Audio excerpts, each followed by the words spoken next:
heard me? You see what we doing? Welcome back. It's D the cameraman. You see what we doing? We have a very, very special guest in the house. We are here for our first interview ever on the channel. I'm gonna introduce our guest, Destiny Steele. Actually, I'm gonna let you introduce yourself. Shout out to you. You see what we're doing? Shout out to you, Black Hair Shop. Thanks for this opportunity. First of all, I must say, for making me the first person to be on your show. I really appreciate it, and I say God bless you, and I pray this team goes far. My name is Daniel Kofi Annan. You can call me Destiny Steele, from West Africa, Ghana. Actually born in Togo, raised in Ghana, living life in America. So as you can see, I'm here to share with you my journey, and hopefully we'll see how far it goes. And again, one more time, thanks to you, team. You see what we're doing. For now, that's all I can say. If anything else, we keep it moving. I got you. Yes, yes, yes. And shout out to the Black Hair Shop. We appreciate Angelina. So let's start from the beginning. Where were you born, and what was your childhood like? Well, that's a good question. I was born in a small village called Voo-Doo, a small village in the town called Togo. It was a hell, I must say. You know, being born in a country where you have to walk barefooted, naked, no shoes on your feet, no food to eat, no mother, no father, no brother, and have to be raised by great-grandparents, you know, great aunties, uncles, cousins, nephews, and especially not being liked, because at the age my mama gave birth to me, she was very young. So, you know, first of all, my grandpa didn't really like the idea of her getting pregnant at that age, so she was being sent to the village, and that was where I was born. And growing up in the village, it's not easy, especially growing up where there's nothing like fun time, TV station, TV to watch, electricity, a place where no good food, like pizza, you know what I mean? And, you know, it's not easy. I was there till the age of 8 years, and I have to come to the city where my mom used to live. But going there, no mother, I had to grow up with my aunties and uncles, and life wasn't easy, you know. But thank God for how far we've come. Life still goes on. Okay. How old were your grandparents that were raising you? I would say, I would say my grandpa was at the age of 120 plus, and my great grandma was at the age of 110 plus, because actually I came to Ghana before I heard they were dead and gone, and couldn't go to their funeral. It's been a long time. Yeah, I could say when I was with them, they were in the age of 100 plus. But, you know, coming to America, I knew they were more than that before they died. So, very old. My great-grandpa was a fetish priest. My great-grandma was fetish priestess. So, I was raised in the house of Voo-Doo. There was nothing like churches around us, you know. So, growing up, what they were doing is what we also grew up with, you know. So, there's no way we can change the religion. What they do, what their forefathers did was what they do. And what they do is what we also grew up in, until we change our routine to come to a different place, you know, to experience something new. Okay. And we're going to get into the voodoo, but were your parents together? And what kind of influence did they have or didn't they have versus what your grandparents had on you? Well, like I said before, my grandpa didn't like the idea, and therefore my dad actually didn't accept the pregnancy, because at that time he was playing for a soccer team in Ghana. Therefore, he had the opportunity to travel to Germany to continue his career. So at that point in time, according to the story my mom told me, because my dad didn't give me the chance to hear his side of the story, and so therefore, I would say I didn't know my dad to the age of 23 years, and my mom leaving me to my great-grandparents to raise me. I got to meet my mom again at the age of 16 years. So I lived my life, I would say solo. I didn't have no brother, no sister, and moreover, I was being insulted all the time, a bastard child, because nobody knew my dad. I didn't even know my dad, so it's like every time I'm used to being myself, because when I go to this person wouldn't be nice to me because they feel like my mom had me out of child wedlock. You understand? So I have to bear a lot of pain, and so till date I'm used to being myself because I don't know who is going to listen to me. I already have the brother love, sister love, uncle love, auntie love. So I was strong enough to develop some kind of love for myself. So I don't care who is around me. If you are with me, fine. If you are not with me, fine. Life still goes on because I'm used to myself. Okay. Can you describe the first time, or like, I would say, what age you first started, that you got introduced to the Voo-Doo? Actually, I was born in the Voo-Doo house. Mm-hmm. That was where I was born. Like I said, there was no church around. I was born in the Voo-Doo house, and I was, actually there are some rituals they perform if you are a baby when you are being born. My great-grandpa, being the fetish priest, he has to introduce me to the sun and to the earth. And another thing usually they do is they take alcohol. Let me put it this way, like something like tequila, because it's pure white and it looks like water. So in order for you to know you are being born, this is what the world introduced you to. They put their finger in the water and put on your tongue. So the way you're going to show your facial expression, especially water is tasteless. So once you smile, they tell you this is water. Water means truth. So when you see the truth, know the truth. Then when they they will dip the same finger in the alcohol, dip on your tongue. That is bitter and hot. So once you frown your face, they're going to let you know. That stands for lies. So when you see the lies, know it's lies. You understand? So being raised in such a home, I believe the world is two things. It's either the truth or the lies. It's either man or woman. It's either up or down. It's either come or go. It's either sit or stand. There is nothing like maybe.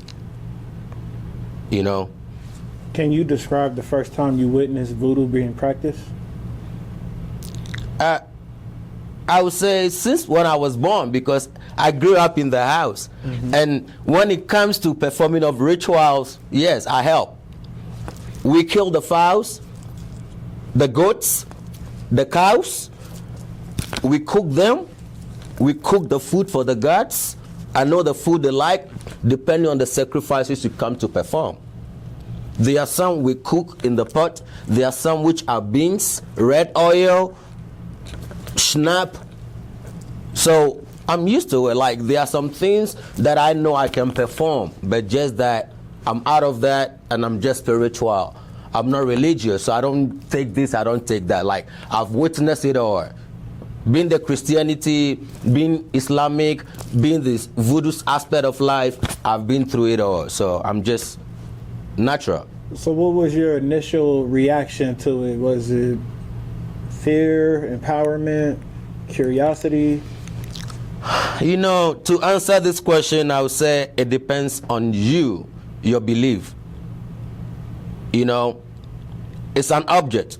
Just like you're going to go to church and believe when the pastor lays their hands on you, God has answered your prayers, right? It's the same way the belief you're going to have to go to such spirit or bow before or involve yourself in such things. It's your belief. What you believe in is what works for you. If your job don't pay you, you won't take your job seriously. Okay, speaking on what you believe in, was that just your house or was it openly practiced in the community? It's in the community, not just my house. Where I came from, like I said, there's nothing like church. So there was nothing like city. It's a village, nothing like town. It's a village whereby there's no electricity. I mean, there's nothing like restaurant.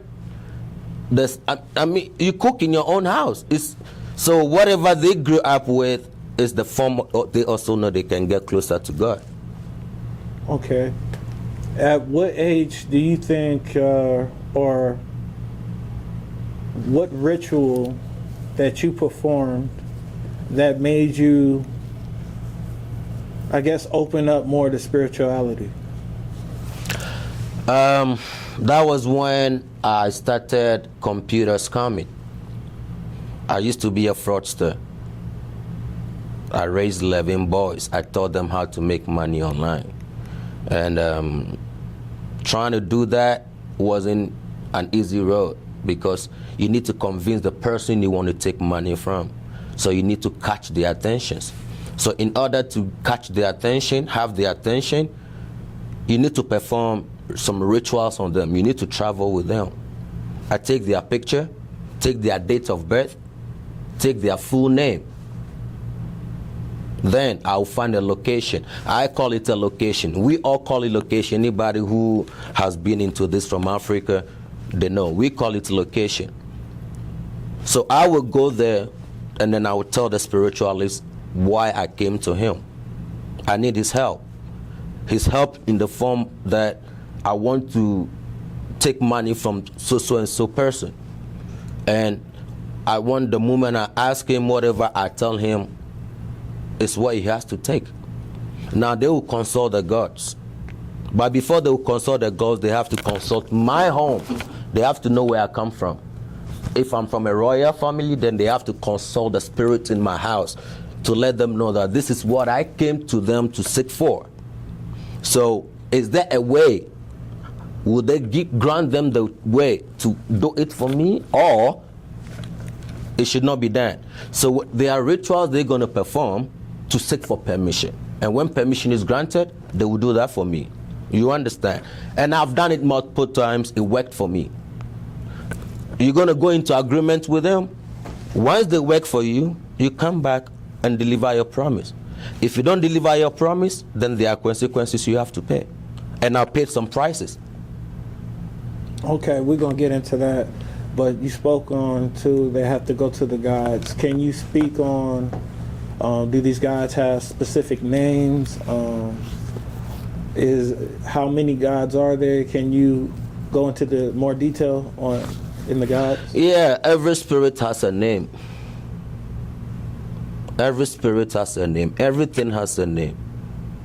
And before you can have that spirit with you, you need to know the name of the spirit.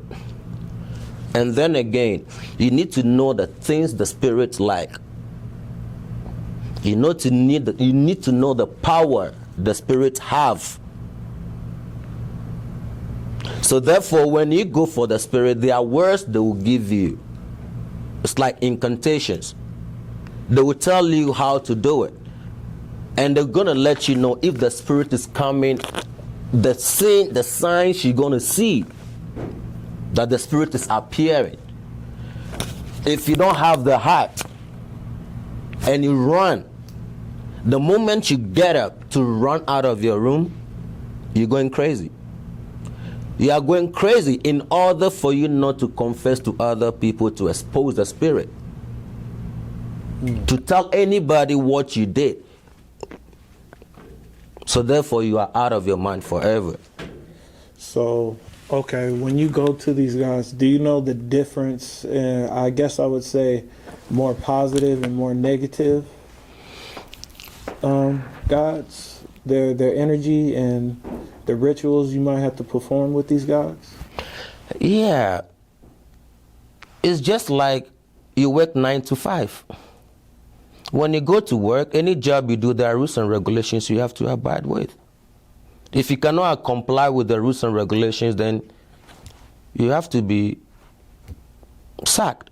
And therefore, once you are sacked, you are going to look for another job. But in this aspect, you are not going to be sacked. The only way they can fire you is to quench you. Either you die or you lose your mind. You go crazy. Okay. Can you name a god you particularly work with? Oh yes, even my great grandpa is a god. Togbi Klikli. Togbi Klikli means the God you don't try. Yes. So today he works for me. Because I grew up with him, I eat with him in the same bowl, and I know the number of times he's blessed me knowing that I wasn't being liked by the family since they didn't like my mom, because my mom gave birth to me at an early age. They don't know my father. So he protected me from childbirth. Things he put in my food to eat. Things he will put in my water to drink. I sleep in the same bed with him. My great grandpa. So me, I know till today, I know how to communicate with him. Just as I'll communicate with God directly, yes, but I'll still communicate with the ancestors because I walk on the floor. Okay. And does he ask of anything from you? No. I'm from home. I'm from home. Born in it. I was introduced to it. You understand? It's more or less like I'm going to a different place to seek for something. There are sometimes I travel to places, they tell them they can't work for me. They tell me plainly. I once met somebody who wanted to use me personally for rituals. Me personally for rituals. When he took me to the location, the man told him no. He wished, yeah, he told him no. He wished I was his son. Yeah, the man told him plainly in our language, Ghana African language. So, all right, you said someone wanted to sacrifice you. How did you meet this person? Where did you meet this person? And where did they take you? Well, actually, this person I live in the same neighborhood with him. Mm-hmm. And he's a dealer. When I say he's a dealer, you know what I mean. And it got to a place, he knew I was also a scammer. And things were slow for me because, you know, in the game, sometimes you meet these people who you ask them for the money. Sometimes it's hard to come across them. So he was like, he wanted to take me to a location whereby somebody can help me. I was so happy because I didn't have money at that time to go to location to do things for myself. But I had a man who, whenever I'm asking for money, doesn't want to give me, but he's always wanting me to give him love, you know, masturbate, give him sex on phone sex and all that. But whenever I ask him for money, he doesn't want to pay me. So when he told me, I felt so good about it that, hey, at least my breakthrough has come. Meanwhile, he wanted to go use me to gain power to ship his goods. When I talk of goods, you know, drugs. So as we were going, there were two. I didn't even know the taxi driver was part of them. I didn't know. So they put a foul. That was a foul. They put the foul right in front of me, in the middle of in between my legs this way. One person was sitting here. Okay, before you get into that, where was this at? This was in Ghana. This was in Ghana? Yeah, this was in Ghana. Okay. So you met up in Ghana? Yes. And you got on a bus, right? Yeah. All right. And they put a foul in between your legs? They put a foul in between my leg. Meanwhile, as we were going, they were doing incantations. They taught them what to be saying whilst we are traveling to them in order for me to, feel dizzy or feel weak and don't know where we're going. But they put the foul as we were having conversation in the car. I was just talking to them normally. So we go there and they said in my language, Efo, Miklo de Viavalo, meaning we've brought the boy. And what location did they take? That in Ghana, a place called Pokwase.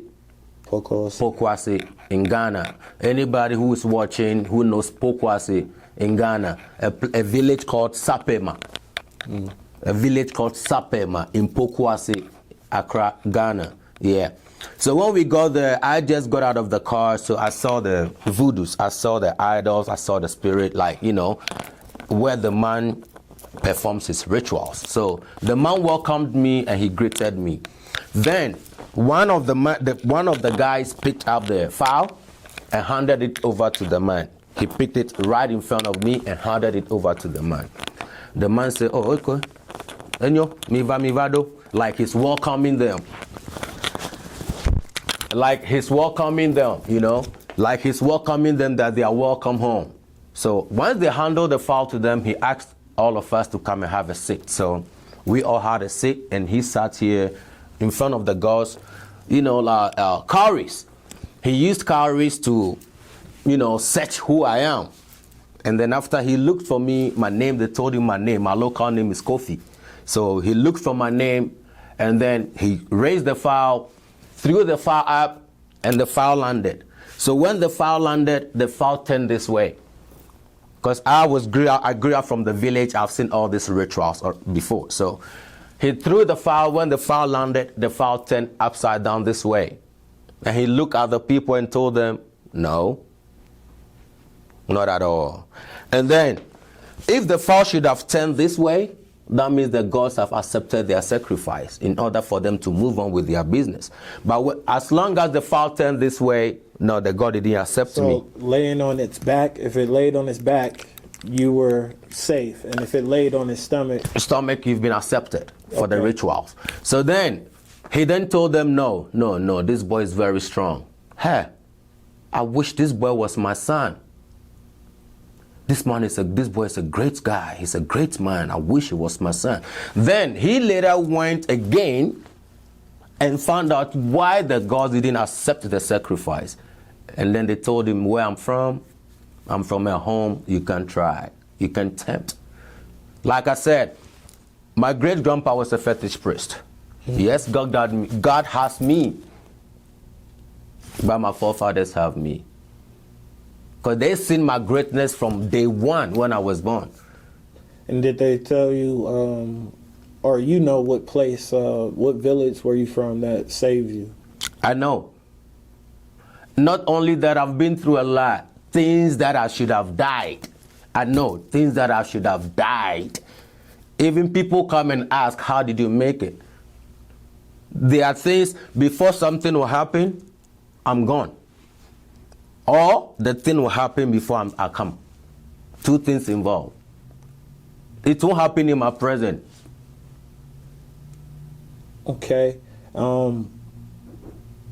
Speaking of doing the voodoo, were you a middleman for people to get in contact with different gods and spirits? Oh, hell yeah.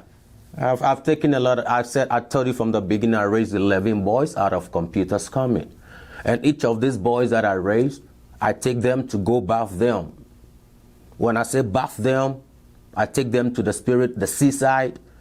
I have a father, spiritual father called Babalai. His name is Babalai. He lives in a village called Akwetia. Anybody who knows Akwetia, it's a gold mining village. Akwetia, yeah, his name is Babalai. I've taken all my boys to that location. Because I want you, when you go to the cafe, I want your lucky to shine. Because it's like a competition. When we get to the cafe, everybody has traveled. So it's like the spirits, different spirits are battling. So before you will go to the cafe, you need to be strong. If you are not strong, somebody will ride your spirit and make money. Because somebody will come, there are some spray we call 6 flowers. Somebody can bath the whole 6 flowers. Somebody can also be asked to bath goat shit. There are so many ways people come into the cafe. So if you don't protect yourself, they'll be playing with your spirit in the cafe. Okay, so let's say a ritual for money. Is there more so, is there many gods for rituals for money, or is there one God? They are different spirits. There are different forms of money rituals. There are different things to do. There are different secrets. We have people who sleep with mad women or mad men to make wealth. We have people who goes to the private toilet, who eats shit with bread. We have people who use women's menstrual pad. We have people who sleeps with women and wipe their under with handkerchiefs, white handkerchiefs. They are different forms of rituals. And me and you both can go to the same location, but you will never know my secret of making money. I will never know your secret of making money. But we are all attending the same spiritualist. Okay, so each ritual is more so entitled to like the individual, or I would say based upon the individual will be his ritual and what he would have to do. Yes. Okay. Mostly these rituals are being performed at dawn, from the time of 12 a.m. to 3 a.m. There are some of the rituals you have to perform them at the 4 junction. 4 junction, when I say 4 junction, where cars pass this way, that way, this way, that way. And there are some rituals you have to perform them at a T junction. T junction, this way, that way. You understand? All this, there are some you have to bath naked in the middle of that 4 junction from 12 a.m. There are some, they will give you some pot to put at the T junction from 12 a.m. Every ritual have its own ways. Secrecy. All right.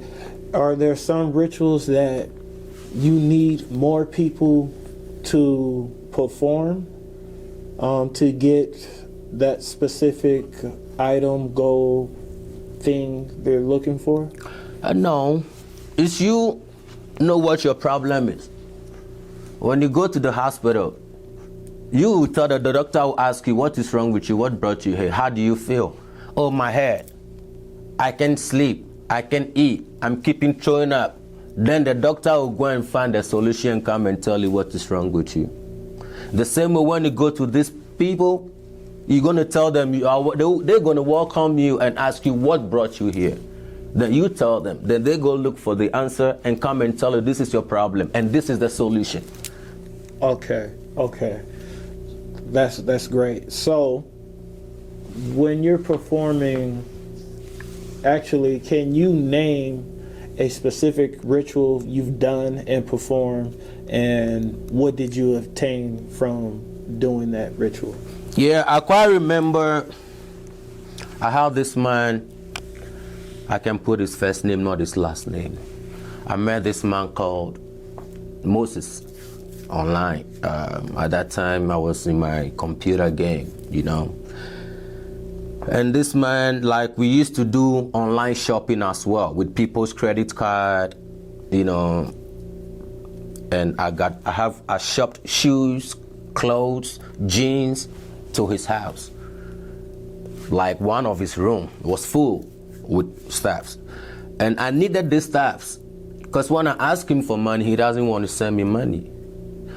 I sent him FedEx label to send these goods to me. He refused. So then, me and my team, we were 4 guys. Me, Toro, Junior, Goro, we were 4 guys. We traveled to a place called Insawam in Accra. When we got there, we met this man called Congo. And when you mention the name Congo, he will respond, if they tie you, I will lose you. And if they lose you, I will tie them. That's how he respond. So then he welcomed us and asked us what brought us here. And then everybody told him the problem. And mine, I told him, I have this man in America that I've been talking to for a while. And romance come. And when I ask him for money, he doesn't want to give me. And also, my things are with him. He should send my things. He doesn't want to send them. So I came here to work on him to change his mind. And I wanted some money, which was $1,800. Those years, like almost 12 years ago. He doesn't want to give me the money. He doesn't want to send the goods to me too. So the man said, okay, what if he helps me out and he sends me the money, because he also want money. He cannot wear the clothes I ordered. So he also wanted his percentage. So he asked, what if he helps me to get this money from this man? What will be his reward? So I also looked at the environment where he stays. It's a forest. He lives in a thick forest. You know, such people don't live in town like that. They live in thick forest because of the sacrifices they make. So I also told him I will buy him a generator to have light in his area. He said, okay. If so, no problem. Then he ordered his wife and kids to cook for us. They cooked for us. We ate. We enjoyed ourselves. We said, okay, we should go to sleep. But from 12 a.m., rituals will begin. We said, okay. Already he told us the things to buy. Chicken, goat, some oil, some spray, and some stuff. So we already bought those things. We went to the market and bought all those things for the ritual. And then 11:30, he woke us up to get us ready. Were these live chickens? Live chicken and live goats. Okay. Because we need to kill them for sacrifice. So then when it's 11:30, he woke us up and he was like, we should get ready. It's time to start the ritual. So exactly 12, I went to the room because I came with my different problem.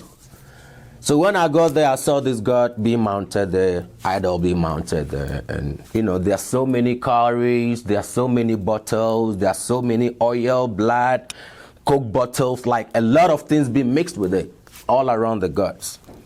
And there's something like space on top of the god's head like this. And what gods were these? That is the name, Congo. Congo. Gotcha. So then, when we first got in, he asked me to tell the gods my problem, which what I told him was the same thing I told the gods. And he then brought out frog. You know, in Africa, we have the small ones, we have the big ones, the frog, normal frog.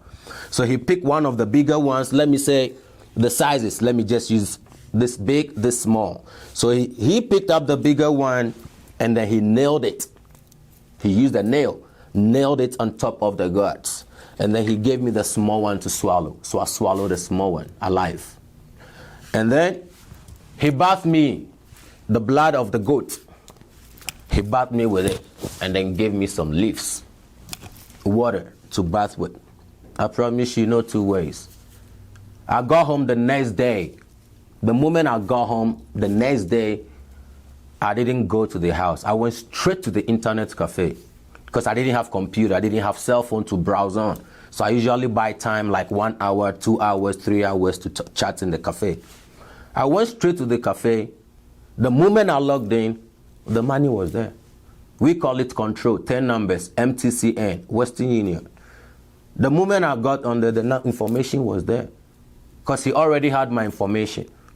Then, the next day, when I went to the bank to withdraw the money, the next day, I bought the generator from Accra, drove again straight to Nsanwam, to Congo's house, and delivered the generator to him. Once I gave him my promise, I delivered my promise, business is done. Unless I want something else to be done for me. If I shouldn't have gone to deliver the promise to him, I would have faced a lot of problems. A lot of problems, because business is business, agreement is agreement. Okay, so can you talk about the pros and cons of dealing with these guys? So let's say what can these gods take from you if you don't deliver these promises? Yeah, depend on where you put your head. Yeah, depend on how far you go. Some go to the extent of sacrificing human beings. Some go to the extent of sacrificing newly born babies. Especially these women are the target of this ritualist. There are places you go they can request for your mother. Somebody you love so much. Somebody who is close to you, very close. They can ask to take your kid. Depending on how far you want to go. There's somebody trending on social media right now who will die at the age of 40. And he's now 39 years, 6 months. So he's left with 6 months to die. And I have the video to show. Because of where the agreement he made, and he named the name of the gods he's gone into agreement with. I nearly went mad. I lost myself. It's by the grace of God I came back.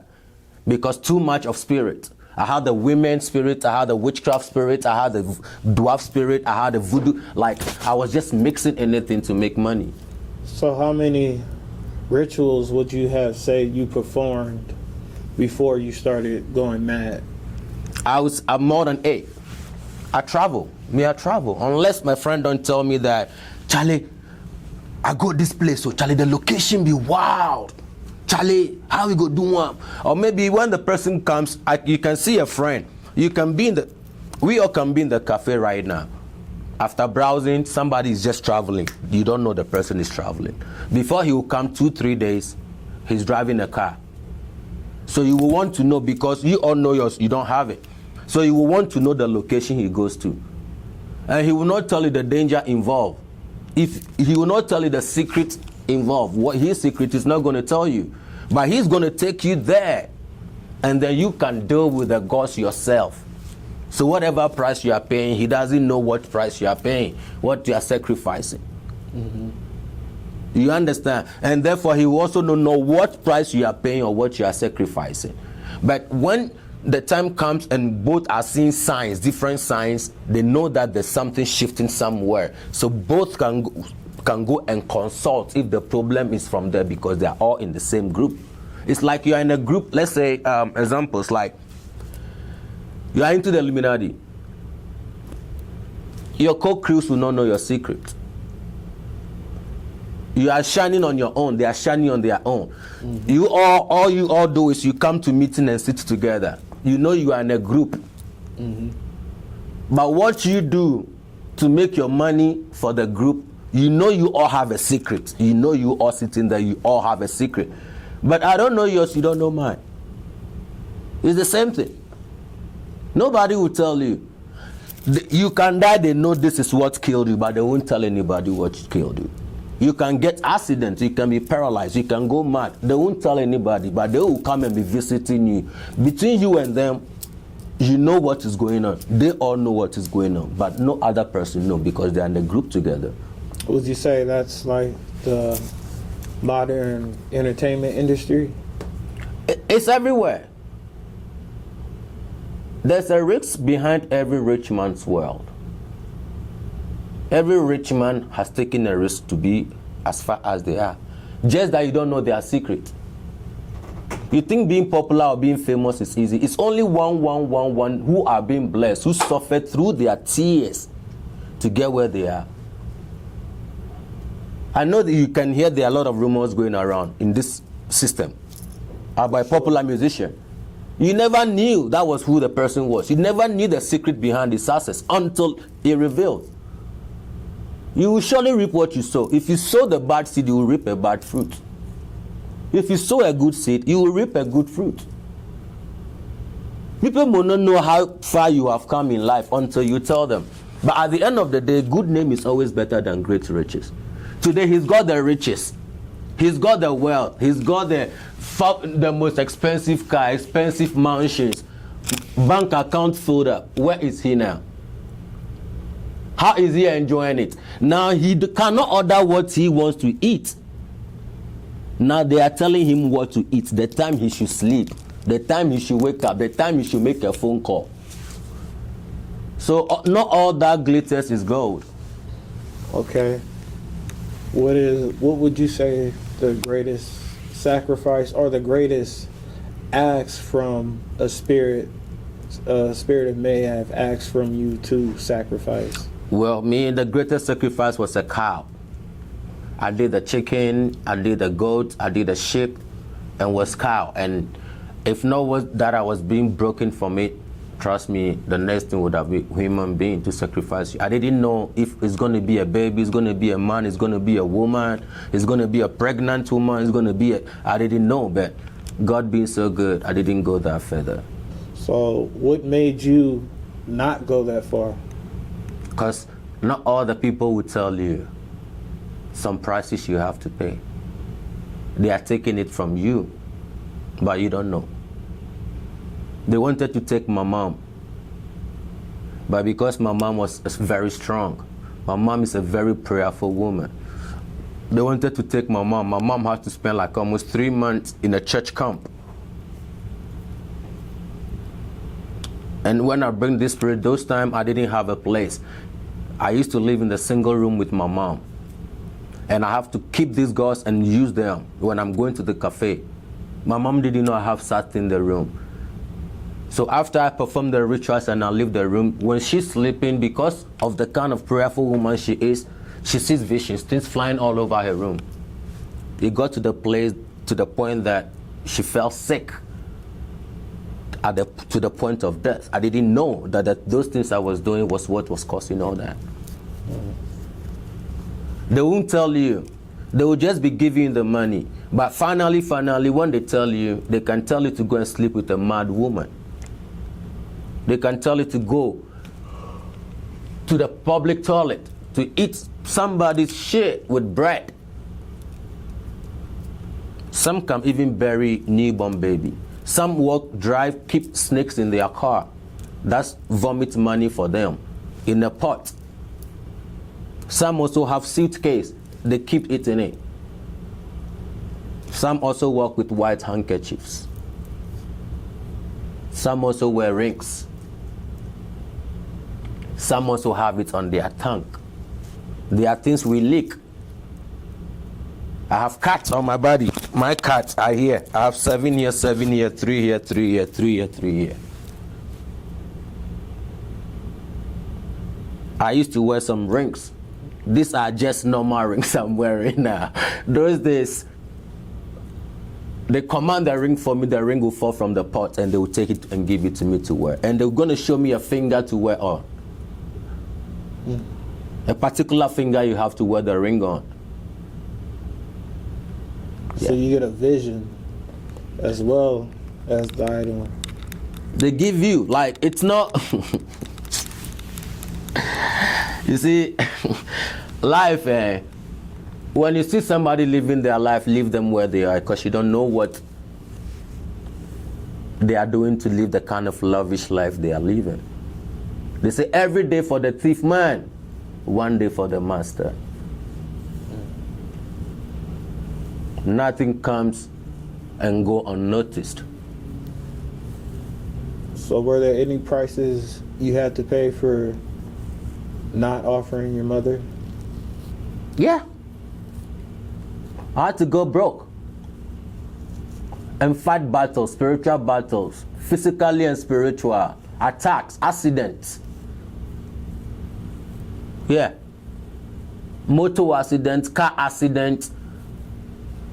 It got to a point I didn't even have flip-flop on my feet. I walked barefooted.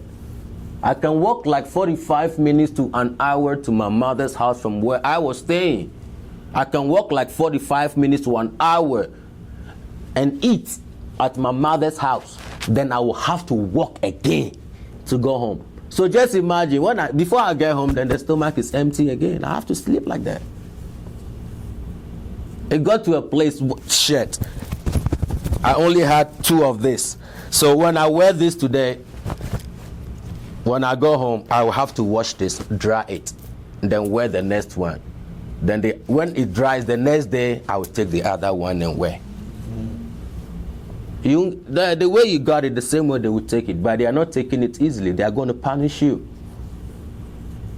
They want you to come back because you are a member. And you bring them customers, you bring them people. You advertise them. Those days you cannot advertise yourself on social media like you're a spiritualist and stuff, no. But now it's everywhere. I've dealt with people, not one person, not two people. No, I can travel 48 hours because of Voo-Doo. Yeah. In a bus. Because I need it so badly. I have marks on me. If not this shirt I'm wearing, I'll show you. Like, I have marks on me. Next time I'll make sure I show you. Yeah. Yeah. So, going into you leaving it alone, was that the reason why you came to America?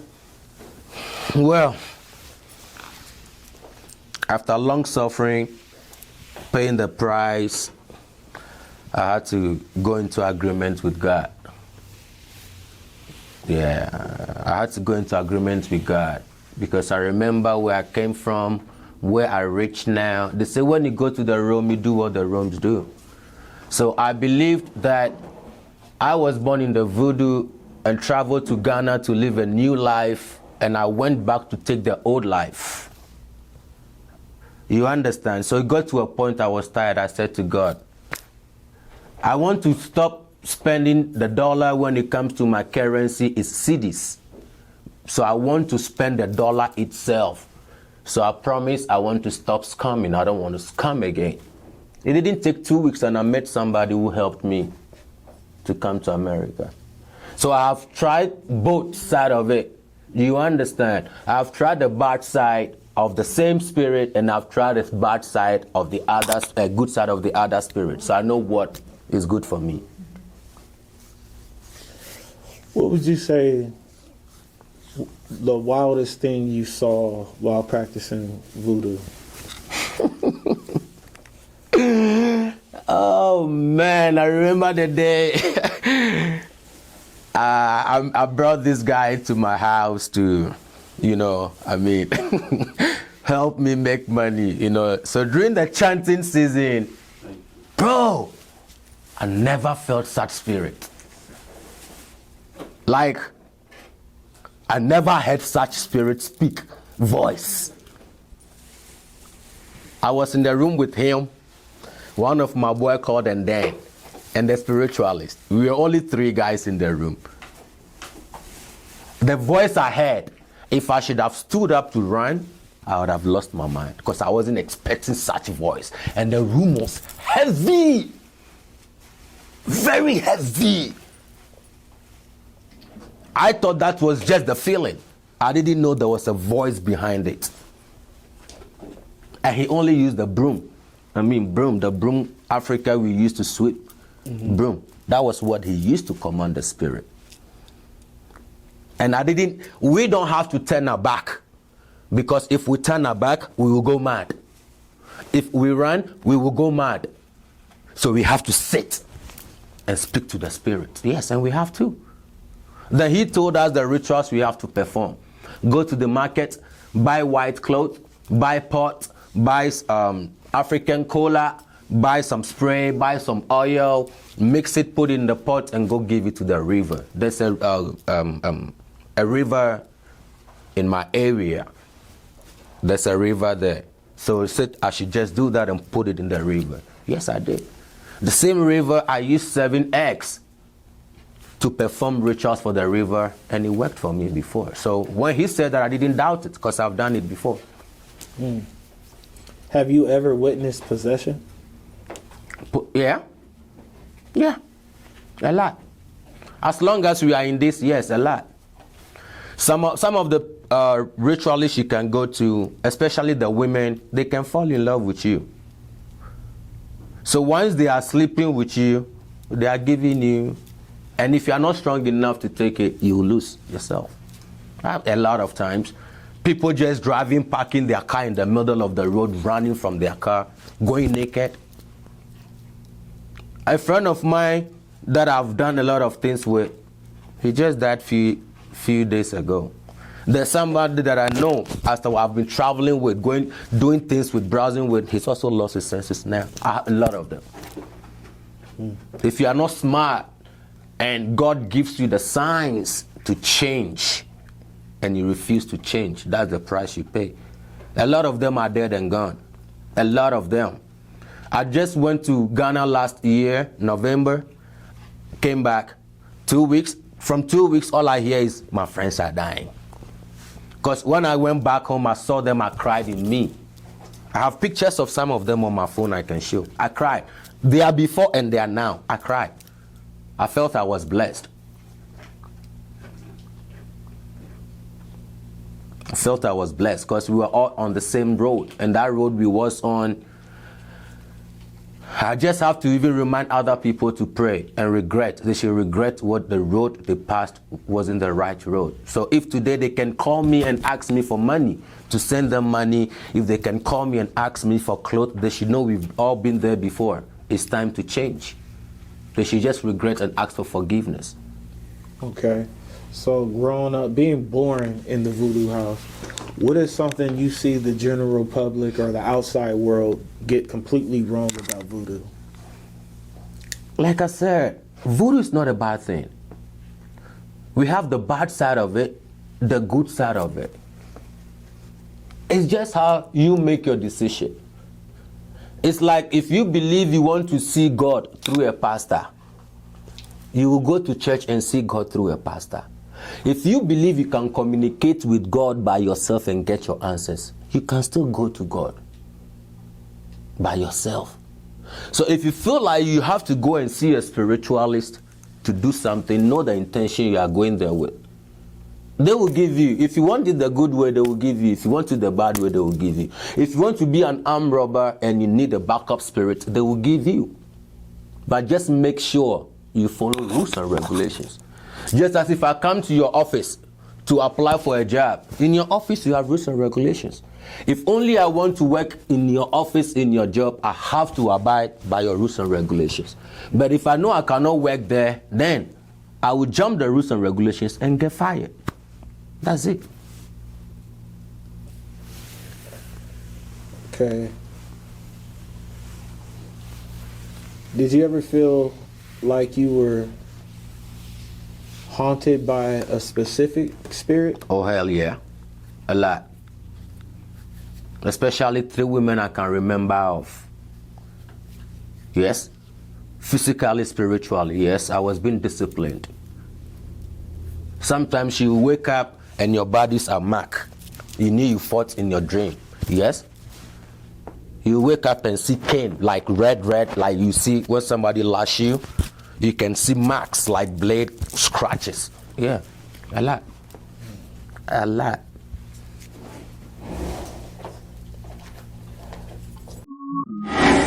You heard me? You see what we doing?